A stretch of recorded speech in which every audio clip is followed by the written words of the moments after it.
اگر role model جناب سیدہ ہیں تو کیا رسول نے اپنی بیٹی کو گھر میں بٹھایا؟ جیسے جوان ہوئی سیدہ کی شادی کروا دی. بیٹا جیسے جوان ہو اس کی شادی کروا. مولانا والدین کے حقوق پہ پڑھیں. بھئی اگر والدین کے حقوق ہیں کیا تمہارے بچوں کے اوپر تمہارے حقوق نہیں ہیں؟ بیٹی کا سب سے بڑا حق باپ پر یہ ہے کہ اس کی ایک صالح جوان سے شادی کروائے. باپ کا ایک بیٹے پر سب سے بڑا حق یہ ہے کہ وقت پہ اس کی شادی کروائے. گناہ معاشرے میں کیوں ہے؟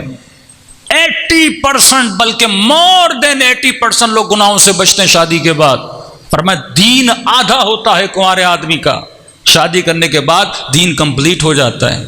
1 رکعت کا 1 ثواب ملتا ہے، لیکن جب شادی کرتا ہے 1 رکعت کا ثواب ملٹیپلائی 10 ہو جاتا ہے. ہاں ہم دن میں 17 رکعت بھی بڑی مشکل سے پڑھتے ہیں.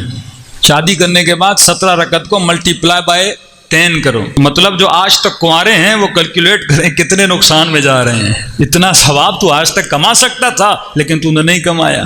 بھائی جس طرح جسم کو کھانے کی ضرورت ہے، پانی کی ضرورت ہے، اسی طرح انسان کے جسم کو نکاح کی ضرورت ہے. جب تو ایک بندے کو نکاح سے روکے گا وہ گناہ میں پڑے گا، اور جب گناہ میں پڑے گا تو دین کہتا ہے یہ بیٹی، یہ لڑکا، یہ لڑکی جب گناہ میں پڑتا ہے سارے گناہ اس کے ماں باپ کے کھاتے میں لکھے جاتے ہیں.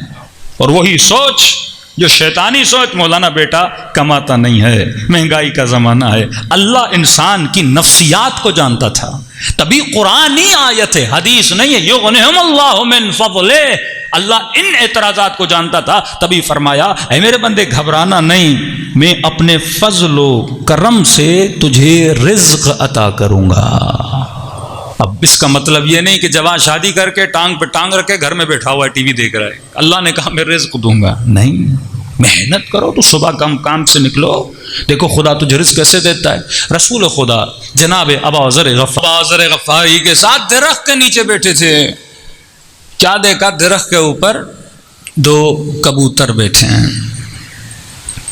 رسول غور سے دیکھ رہے تھے. جناب ابو ذر نے کہا یا رسول اللہ کیا دیکھ رہے ہیں؟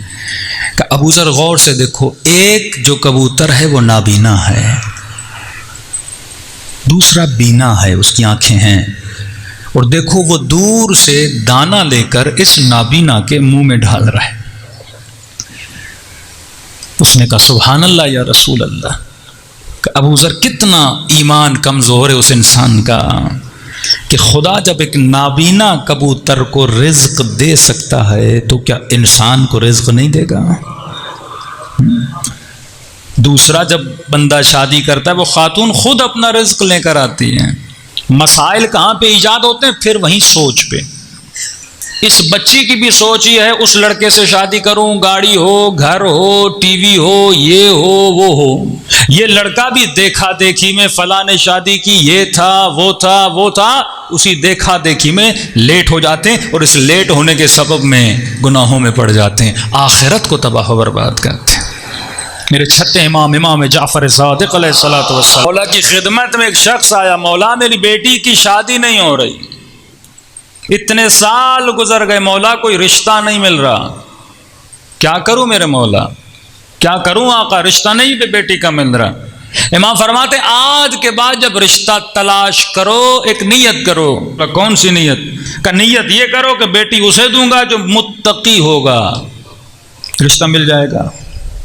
کہ آج تک تو یہ ڈھونڈ رہا تھا مالدار ہو، پیسے والا ہو، یہ ہو وہ ہو، لہٰذا رشتے مائنس ہوتے گئے نا.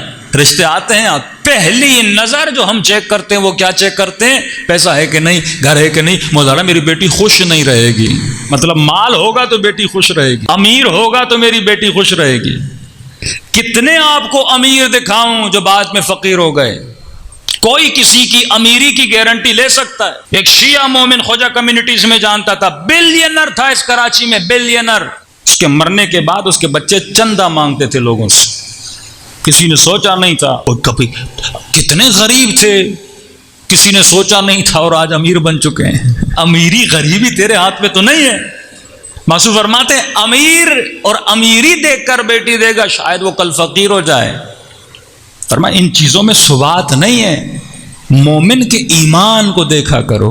اگر متقی ہوگا، پرہیزگار ہوگا، خوف پروردگار عالم ہوگا، اسے پتا ہے اگر میں نے شادی کی ہے اس کا نفقہ مجھ پر واجب ہے، وہ اس واجب کو ادا کرنے کے لیے صبح سے شام تک محنت کرے گا. جب